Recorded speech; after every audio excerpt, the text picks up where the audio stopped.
that asceticism and science and technology do good for the country and for the world. Because he said, India shall conquer her conquerors. Not by flesh and blood, by the spirit. By this power of science, by the power of peace and benediction. And when he goes to America, unfortunately, suddenly, unexpected, because people from Chennai, people from K3 could not know the dates, etc., formalities, and he goes in May and comes to know that the entire program, the Parliament of Religions, has been postponed to September. And he goes with only 100 rupees, a few $100 and 2 or 3 coats. He didn't know, no friends, nobody to greet him. And somebody says, Chicago will be very cold. Please go to Boston. You can have a cheaper food and cheaper shelter there. And he purchases a ticket and sits in the train, young boy, 30 years, 29 years, without address, without friends, without an institution. He's just sitting quiet. Train is moving. Look at the destiny. And suddenly another professor enters into the train, looks at this man, shake hands. That is the spirit of the Americans. They don't hesitate to shake hands and make friends within 5 minutes of your journey. Unfortunately, it is all the opposite in our journey. Because all of us will be busy talking with a cell phone with somebody, not with our neighbor. Not a smile, everybody is a stranger. But straight the professor, much elderly, bearded man, and he shook hands with this young lad, 29 plus. He says, where are you going? What are you doing? Why have you come to America? And he explains all this. And by the time Vivekananda says, I went to the Parliament, to the office, they wanted credentials. They want me to represent something, but I don't know anything. Please help me if you can.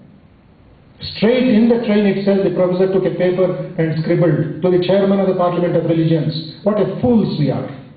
To ask Vivekananda the credentials, what he represents or what he is. It is like asking the sun its right to shine. What are you doing? Please accept him as a Parliament, as a member. That professor was a professor of the Harvard University, John Wright. He understood Swamiji's message, his vision, his feelings. Immediately the recommendation comes. Then on board, on the train, in the next coupe-like thing, there was another lady.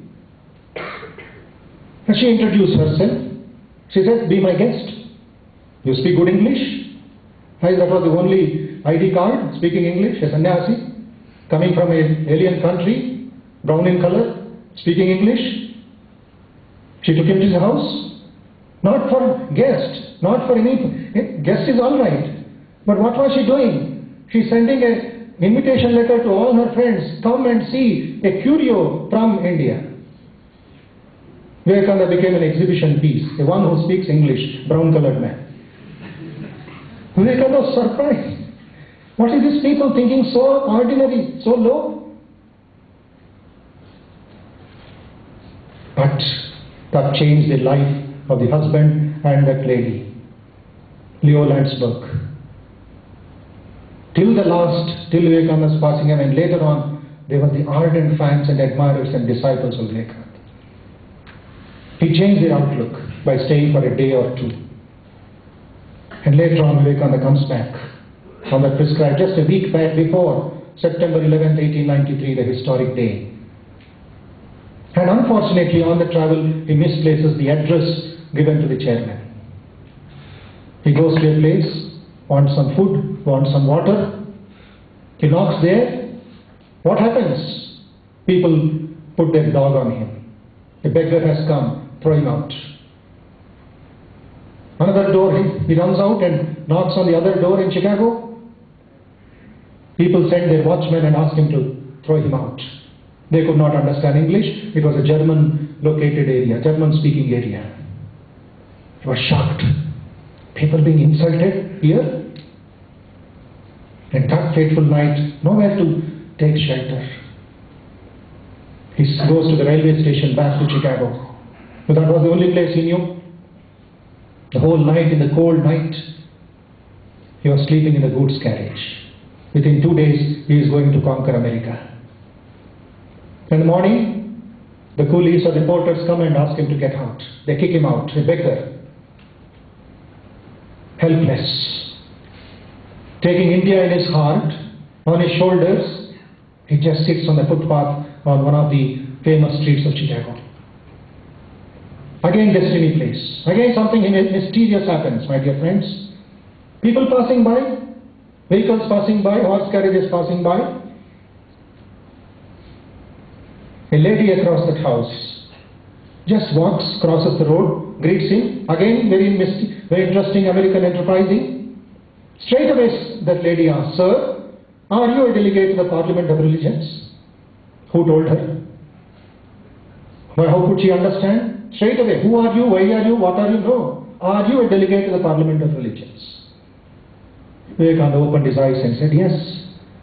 "But why are you sitting here on the footpath, on the roads?" "Because I am nowhere. I have come only with my country, on the faith in my country, faith in my master. Come with me, I shall take you." She treats him, gives him new clothing, new dress, some food, something to shave, something to rest. She takes him in the horse carriage, introduces him, and Vivekananda waits. September 11th, 1893. Unfortunately, people do not remember that as India conquering America. They remember it as Twin Towers disaster. One conquered the mind of America with the spirit of India. Somebody conquered America or threatened America with technology and science. One was destructive power, another was the constructive power. So September 11th in the morning, Vivekananda was taken in a big procession. First time he is seeing the Western world, best of the best. 7,000 people. A huge auditorium, the Art Institute of Chicago, which is not there now, which is now as Market Plaza and Residential Plaza. But the American government, though there were hundreds and hundreds of speakers on that day or that 1 week of the Parliament, they did not worry about others. What did they do? Though the building is demolished, in the Michigan Avenue of Chicago, which is called the Vivekananda Way today, in that very place, they have put a brass plate. What does the brass plate indicate? From this place, the Hindu monk of India, Swami Vivekananda, spoke on September 11th, 1893, put there by the American government. Hundreds spoke, but only Vivekananda's name is put on a brass plate. And Swamiji goes, he's a bit nervous. He never spoke to the Western audience. He spoke to a few people in India. His name was announced. He said next. 12 o'clock name was announced. He said next. 3 o'clock name was announced. He said next. The chairman has wondered whether he'll speak or not. 3:30. He said, "Sir, you are the last. You are not going to speak, the meeting will end." A body did not arise. A frame of 5 feet, 8 inches, 9 inches did not arise. India arose to speak. Bit nervous again. He himself says, "I was a bit nervous. Closed my eyes and prayed to the Mother Saraswati. Thought of India." And the rest is history. Sisters and brothers of America. 2 full minutes recorded in the books of that World Parliament of Religions. It's not a fiction. For 2 full minutes, the history says, 7,000 people applauding. Vivekananda humorously writes, "I felt, did I say anything wrong? Why are the people applauding?" And all of them stood and listened for the next 4 minutes only. The next 4 minutes was a bombshell on the American mind, on the mind which was prejudiced towards India, on the mind which thought that India is slaves and dirt and so many other things that they thought of. If you can read the expressions. And people were storming over the chairs and other things rushing to shake hand with him, rushing to touch only the garment